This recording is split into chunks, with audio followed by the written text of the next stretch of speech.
For at least 6 decades now, Americans have enjoyed a life free from the ills of racism. Think about it, dear viewer. You are lucky enough to be living at a time when no less than 3 generations of Americans have no idea what life is like in a racist society. Well, when I was a child, my grandpapa would tell me stories of stoic black children squeezing themselves through a mass of hostile white children who were screaming epithets from their father's shoulders like a chorus of tone-deaf castrati. It was harrowing stuff, and not just for me. Well, I remember how my grandpapa's eyes would fill with rage every time he spoke of it.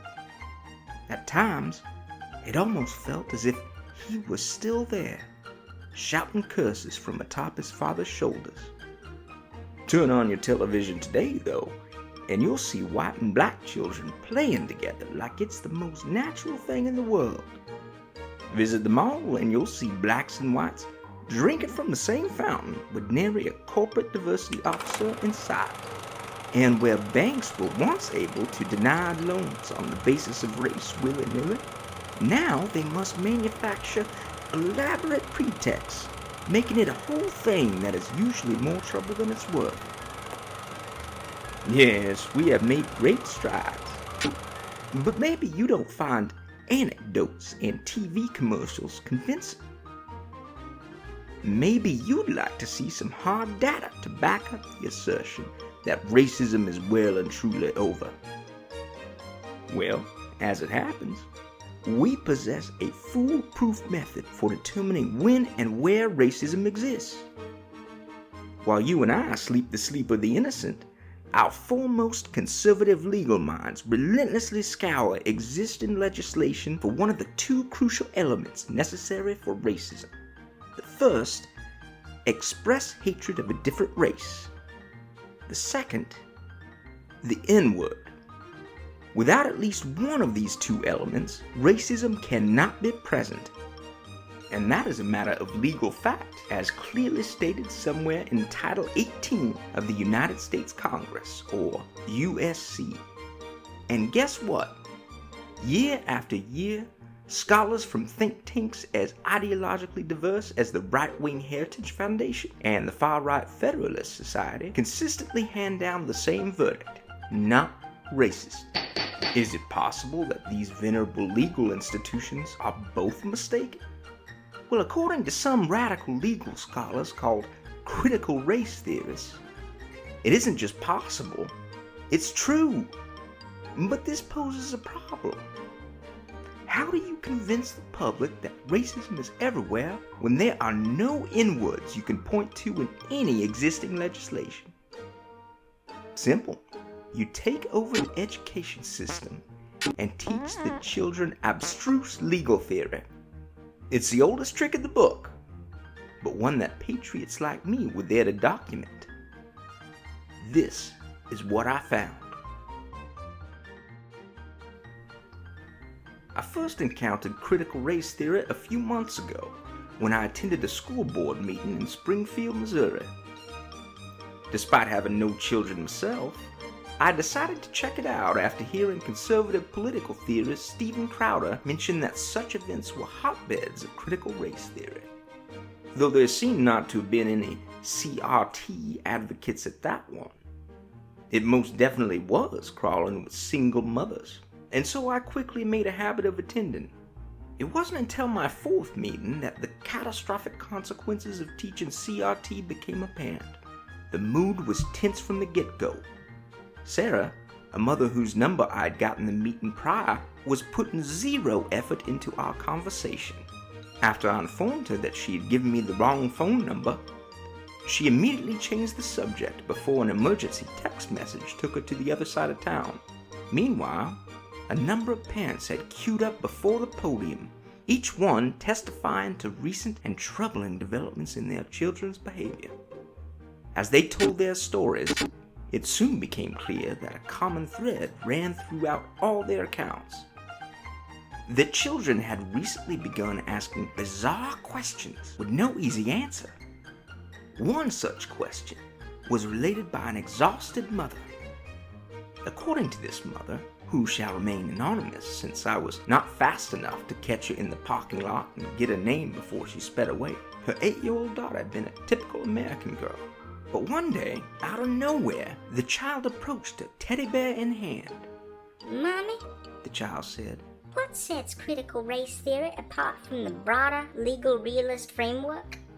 The mother was understandably dumbfounded by the question. "I didn't know how to answer," she confessed before the board, eyes welling up. "I didn't even know what the question meant."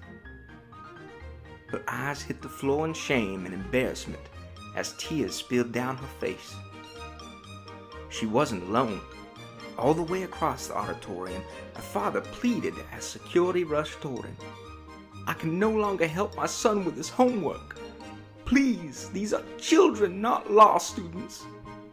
The auditorium was then engulfed in a silence so total it practically bellowed, and there it remained for what seemed like eons, finally breaking only for the sound of slow clapping emanating from my hands as I rose, a living audio-visual tribute to the noble futility of his efforts. The audience, no doubt stunned into silence by the horrific cancellation they had just witnessed, spurned my invitation to participate in this classic cinematic moment and remained seated instead. This event left an indelible impression on me. But more importantly, it spurred me into action. I began devouring everything I could find on critical race theory, and this proved difficult at first. Every technical summary I could find was filled with impenetrable jargon like ontological blackness and due process. It seemed as though every time I looked up one of these concepts, I found an equally inscrutable definition.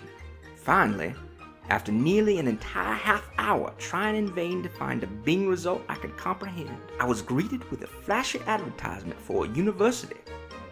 It promised to summarize CRT in an easily digestible format. I hit play. Oh, it was clear from the get-go that the academics who made the video weren't playing around. Before me stood Dr. James Lindsay, a mathematician who, amazingly, had found the time to become a critical race theory expert in between solving the world's toughest addition problems, no doubt. Speaking on behalf of the illustrious Prager University, Lindsay cut through the jargon with the long knife of horse sense.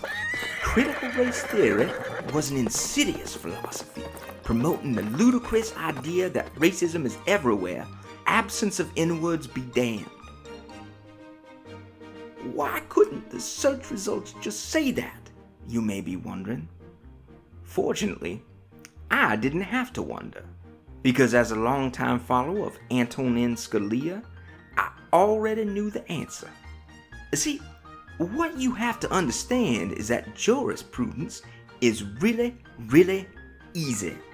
Sometimes, as in the famous White City Shopping Center LP v. PR Restaurants LLC sandwich case, approvingly referenced by Scalia in his Reading Law, it's as simple as consulting a dictionary.